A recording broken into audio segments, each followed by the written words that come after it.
Agartala urban development অফিসে light house বেনিফিশিয়ারিদের বিক্ষোভ। Agartala urban development office light house বেনিফিশিয়ারিদের বিক্ষোভ।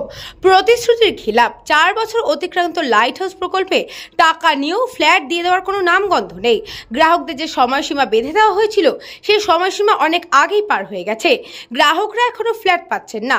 ফলে ক্ষুব্ধ গ্রাহকরা বাধ্য হয়ে মঙ্গলবার আগরতলা রবীন্দ্র ভবন সংলগ্ন ত্রিপুরা আরবান ডেভেলপমেন্ট এজেন্সি অফিসে এসে বিক্ষোভ প্রদর্শন করেন। চিফ ইঞ্জিনিয়ারের নিকট দাবিপত্র তুলে দেন। উপস্থিত বেনিফিশিয়ারিরা জানান, অতি সত্বর দাবি পূরণ না হলে আগামী দিন মুখ্যমন্ত্রীর কাছে তাদের দাবি পেশ করবেন।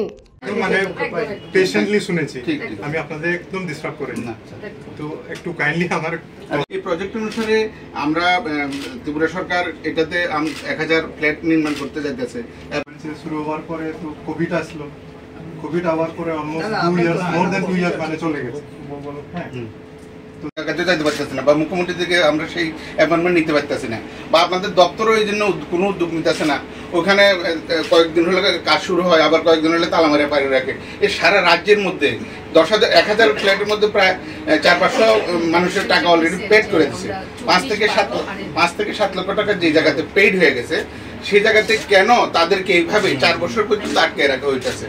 এটা সুনির্দিষ্ট কারণটা আপনার কাছে কি জানা আছে?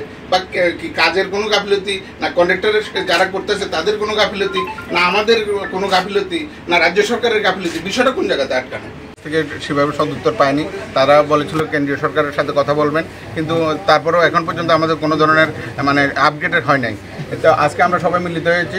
আমরা চাই যে আমাদের যে টাকাটা আমাদের কাছ থেকে যে বেনিফিশিয়ারি হিসেবে আমাদের 5 লাখ বা 7 লাখ করে নিয়েছে, আমরা চাই যে আমাদের সেই অর্থমূল্যে বা আমাদের যে ফ্ল্যাটগুলি অতি সত্ত্বর সরকার যাতে আমাদেরকে দেওয়া হয়। এর মধ্যে যারা অলরেডি পেইড করে দিয়েছে, 4 বছর হয়ে গেছেন, ওনারা এখনও ঘর পাননি। এর মধ্যে অনেকে এখনও পেইড করেননি, তারা করবেন। কিন্তু যারা পেইড করেছেন, আমরা চাইছি যাদের পেইড করেছেন ঘরগুলো যারা কমপ্লিট হয়ে গেছে সেই ঘরগুলোর মধ্যে বিতরণ করে দেখ, আর যাদের এখনও হয়নি, যারা নতুন করবেন বা নতুন হচ্ছে, ওগুলো দেবেন। আমরা চাই সরকার যাতে এই বিষয়টা, রাজ্যের মুখ্যমন্ত্রী যাতে এই বিষয়টা অতি সত্বর দেখেন। ব্যুরো রিপোর্ট, নিউজ বঙ্গ টাইম।